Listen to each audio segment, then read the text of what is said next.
the welfare trait.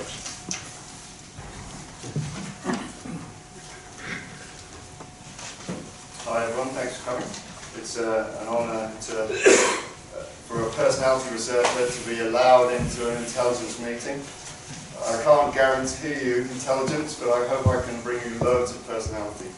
And I hope my talk is worthy of your attention. So, first of all, when we think about our personality characteristics, it seems plausible that they're amongst the factors that influence how heavily we tread on society. Like how often we get into trouble with the law, whether we abandon our kids, end up in hospital, claim unemployment benefits, things like this.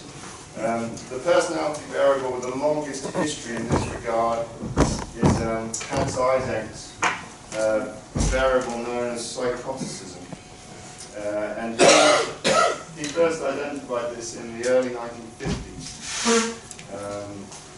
And he showed that high scorers on psychoticism tend to be impulsive, aggressive, uncooperative, unreliable, and he found these personality characteristics were associated with a wide range of outcomes that increase the cost of the individual to society, to public affairs. And in recent decades, personality researchers have gone on to split and invert psychoticism into conscientiousness and agreeableness. So conscientiousness measures the unreliable and impulsive aspects of psychoticism, whereas agreeableness measures its sort of aggressive, uncooperative aspects. But the same basic pattern of results holds.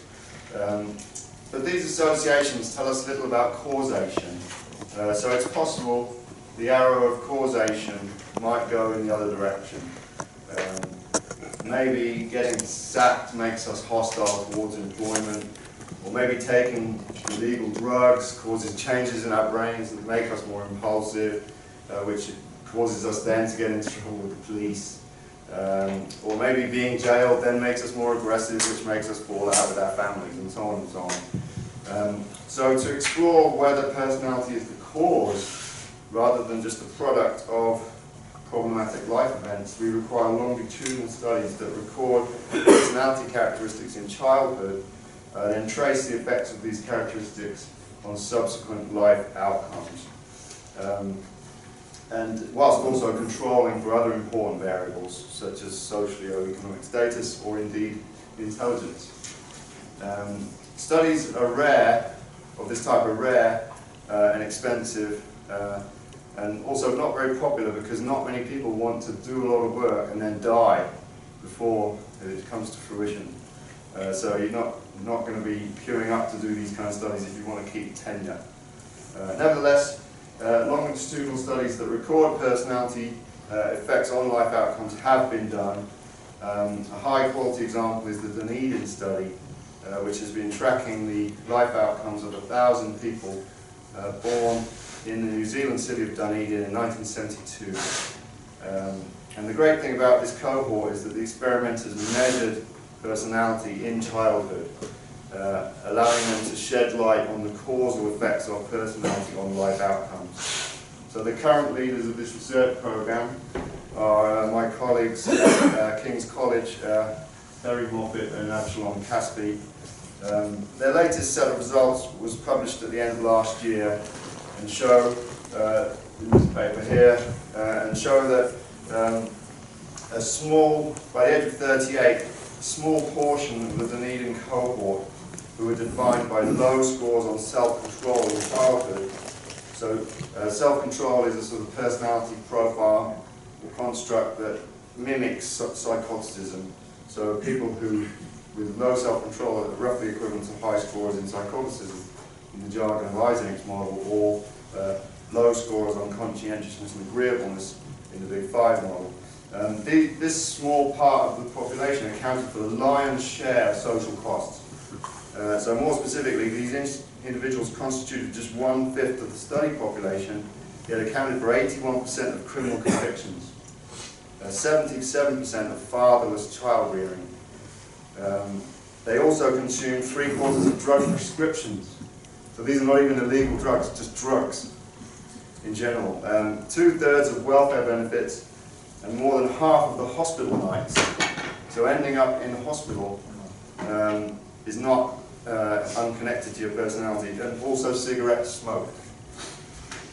So it's clear from these New Zealand data that the personality profile approximated to low conscientiousness and agreeableness does indeed cause the individual to tread heavily on society. But so what?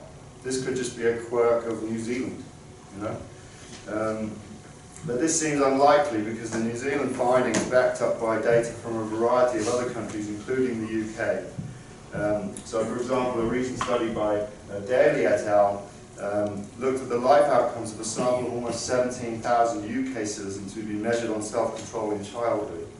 And the results echoed those of the New Zealand sample, in that children with low levels of self-control went on to suffer the greatest increases in unemployment during economic downturns. But so what again? We can just keep saying so what to all this, because we already know that personality scores are normally distributed. So, as we can see here, in the case of conscientiousness, so we would expect 16% of the population to have a personality profile that makes them likely to be a heavy user of social services. And so highlighting this fact seems futile, really, because nothing can be done about it. You know, this is just, some of the population is just going to be like this, they always will. But what if a government policy was proliferating dysfunctional personality characteristics? That's the big question. And Bedbridge, in 1942, when he did his original report, blueprint for the welfare state, he was already kind of thinking along these lines. So he said, men and women who've been unemployed for a certain period should be required as a condition of continued benefit to attend a work or training centre.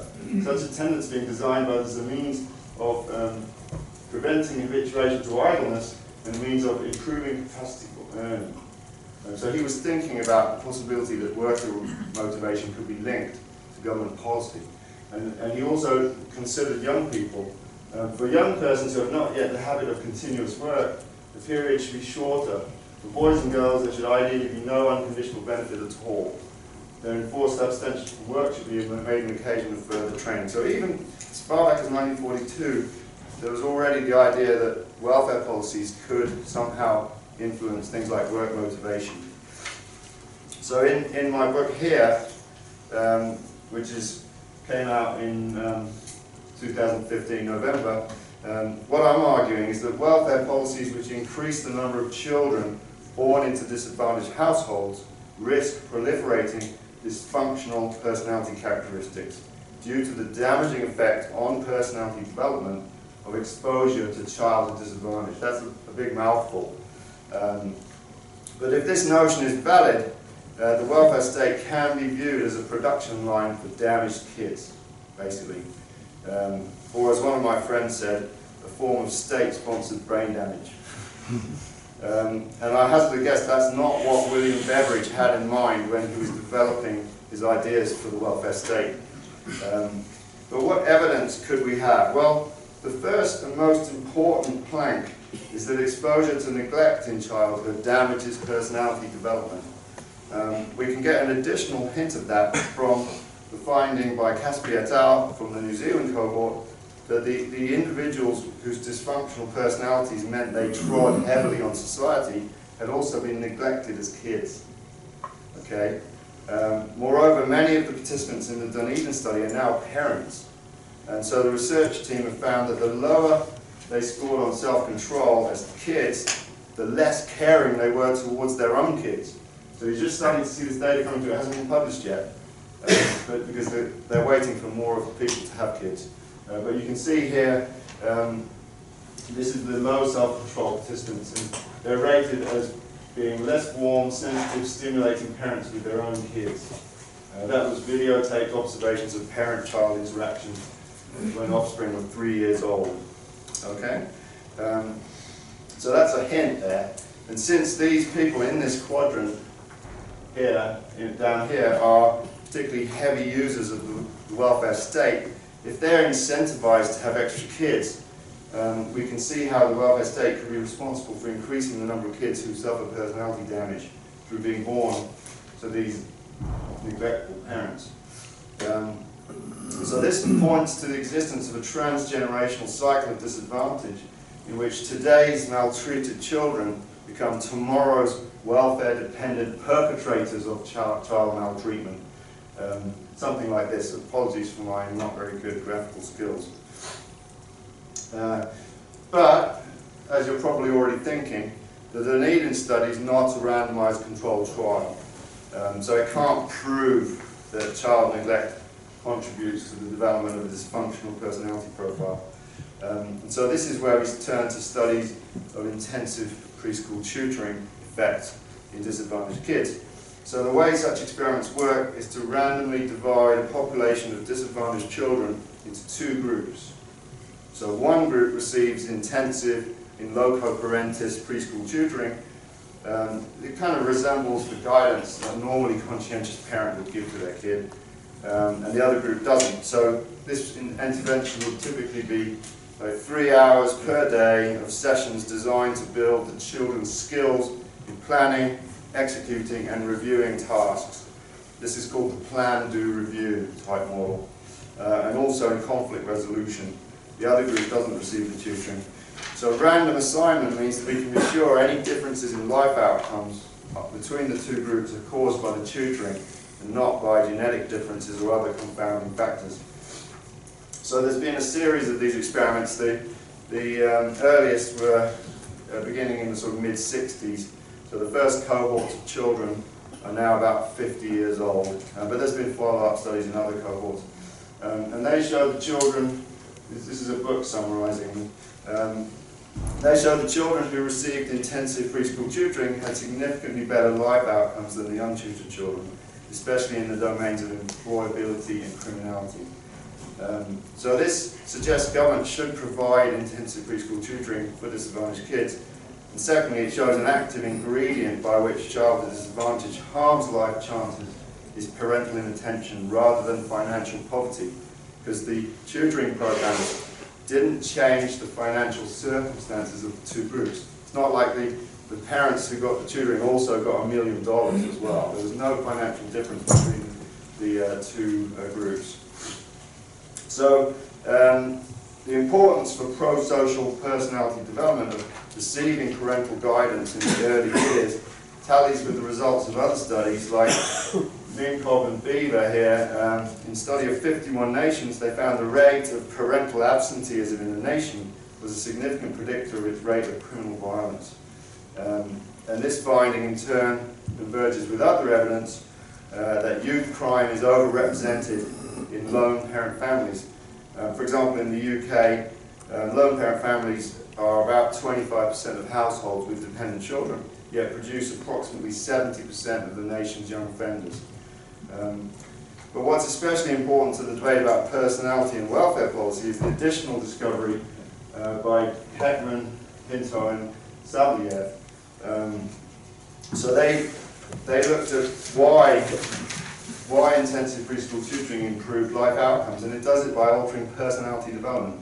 So the tutored children were on average significantly less aggressive, antisocial, and rule-breaking than the untutored children. And he showed the effect sizes were substantial, with approximately 50% of the crime-related treatment effect and 20% of the employment-related treatment effect being attributed to experimentally induced changes in personality development, and the remainder to other causes. Now, interestingly, other studies have been done in the States which show similar, thank you. But there's been a study in Jamaica where 129 disadvantaged children aged 9 to 24 months took part in a 2-year trial of nutritional supplementation and or psychosocial stimulation. And then the children were followed up at the age of 22, and there was no effect of dietary supplementation. The participants who received the psychosocial stimulation had less involvement in fights and in serious violent behaviour than the non-treated participants. They also had higher adult IQ, higher educational attainment, better general knowledge, and fewer symptoms of depression. So personality affects our risk of treading heavily on society. it also influences our risk of neglecting our kids. And being neglected is a risk factor for personality development.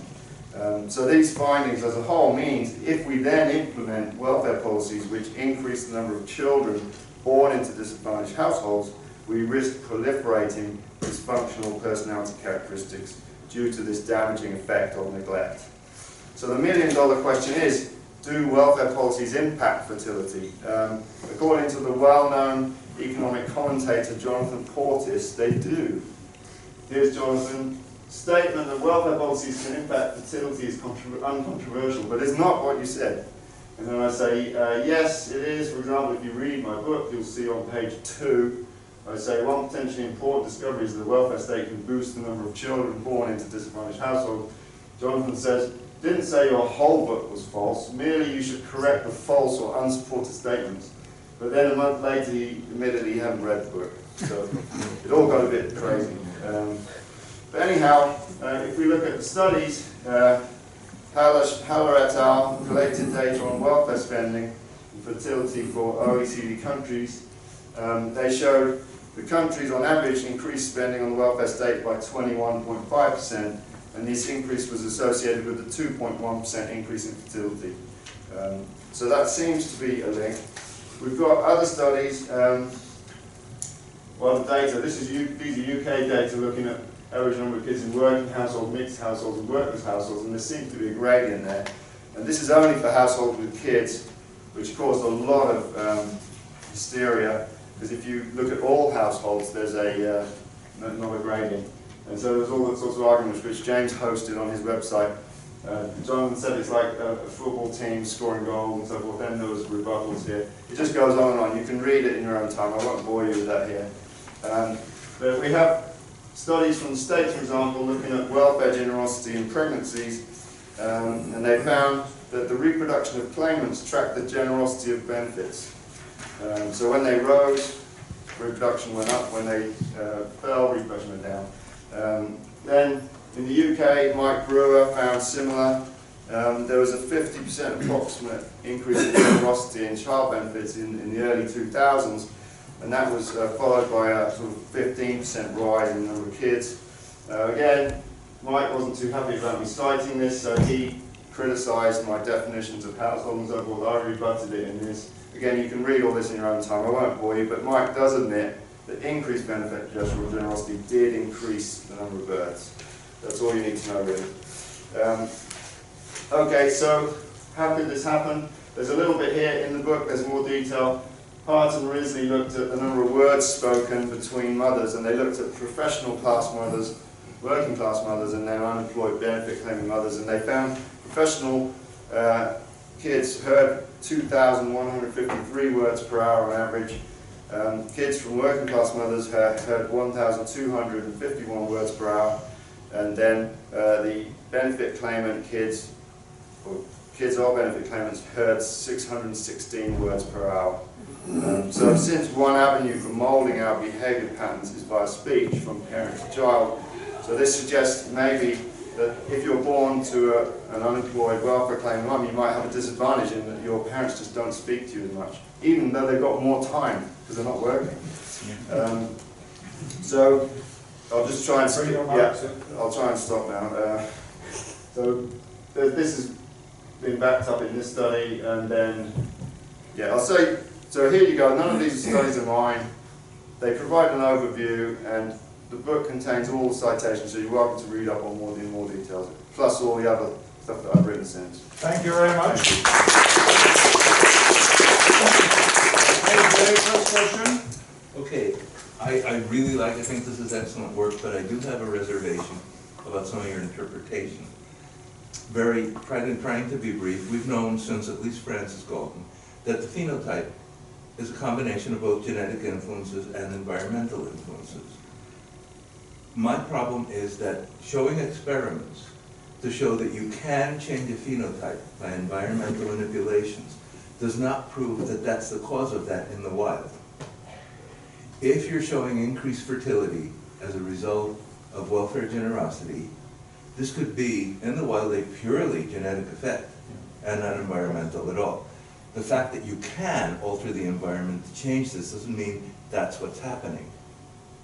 Yeah, So, totally. Well, I think there's a neglect here. these studies where children are given intensive preschool tutoring, obviously those are artificial, because what you do in an ideal world is you take a group of kids and then randomly deprive some, and then you have a better picture of what's really going on. Okay, let's take a question from Emil. Yes. So 4 words for you. The same. He's saying genetic confounding. The second 2 words are publication bias. So let me give you an example. Sweden, they have these huge registers you can do very fancy modeling with, and we have the great researcher Amir Sariyaslan, who's been doing a lot of these sibling comparison studies. And there is one in particular, you talked about crime. There is one where you looked at siblings. And so the parental social status is not constant over time. And if you look at the siblings who grew up when the parents were relatively poorer, they were not more criminal, and they did not abuse drugs more, and so on. It's consistent with 100% genetic confounding. And you cite these old... Well, that's why I said the point about how in these randomized controlled trials, they don't change the financial. So we're not talking about poverty, of financial poverty. We're talking about deprivation in terms of attention. Adam, Sorry. if I can just come in on this. This is a group that's sympathetic to the thesis. But what Emil is saying, and this is now published, is that if you look at those early intervention studies, which I looked at and thought were touching and so on, there seems to be massive publication bias. So if you look at what one gets out of a meta-analysis, is mostly no effect. The ones that are outliers, Preschool, Abecedarians, are the ones that you and I quote. Or I was quoting them until 3 or 4 years ago when people showed me the meta-analysis. So I understand the context in which we're working, but I think some of us here are saying, actually the stuff on interventions isn't strong enough yet. Now I know that Caspi is going to try it, and he trialed in Graz in 2014. He was speaking about what he's going to do, and as AJ says, there could be effects, but for many of us the feeling is, don't rely on those. I know they're hopeful. There's so much stuff in the bottom drawer there where they've tried it and it hasn't worked, and that's got to be thrown into the mix. That's me jumping in case more people are going to repeat that comment. Further questions? Sorry about Mr. Portes. He was trying to say that we should be looking at working households rather than unemployed households, all households. It got quite complicated. It was an economic argument, I found. He still writes to me about these issues. And I think it's one of the things we have to put up with. If you put forward a thesis which questions the standard wisdom, then attack dogs will come for you. Once again, thank you very much. You're welcome.